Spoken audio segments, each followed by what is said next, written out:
গ্রাম মানেই কিন্তু ইমোশন। চলো আজ সুন্দর একটা গ্রামের পরিদর্শন করে তোমাদের আজ দেখাবো। যদিও আমি গ্রামেই থাকি, তবে আমি যে জায়গাটায় মানে আমার পার্মানেন্ট বাসস্থান, সেখানটা না গ্রাম না শহর, দুটোই মিলেমিশে, যে কারণে সেরকম প্রপার গ্রামের ফিলটা পাই না। আর তাই এখানে দেখতে পাচ্ছ এই জায়গাটা কিন্তু পুরোপুরি মানে প্রত্যন্ত একটা গ্রাম, ভীষণ ভীষণ ভালো। তাই তোমাদের সামনেও আমি শেয়ার করেছি। জীবনে প্রথমবার নৌকায় চড়বো, জানি না ফিলিংসটা কেমন হবে।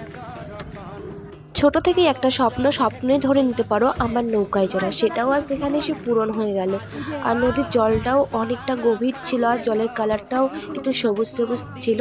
এটা হচ্ছে কি দুদুয়া নদী। অনেকটাই ভীষণ ভালো লেগেছিলো আমার নৌকায় চড়ে, যদিও নৌকাটা বাঁধা ছিল। বলে দুধের স্বাদ ঘোলে মেটানো। তো তোমাদের কেমন লাগছে বলো।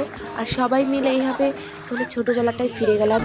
আমরা আগে যখন ছোট ছিলাম, স্কুল থেকে আসার পরে আমাদের খেলার জায়গাটা ছিল নদী, যেটাতে আমরা লুকোচুরি থেকে শুরু করে ছোঁয়াছুঁয়ি, মানে সত্যি কথা বলতে এত আনন্দের মাঝে আমি ভুলেই গেছিলাম যে আমি ভিডিও করেই সোশ্যাল মিডিয়ায় পোস্ট করি। তো ছোটো ছোটো যতটুকু ভালো ভালো মুহূর্তগুলো ক্যাপচার করেছিলাম, সেগুলো দাদার ফোন থেকে আমার ফোন থেকে কালেক্ট করে তোমাদের সাথে শেয়ার করলাম।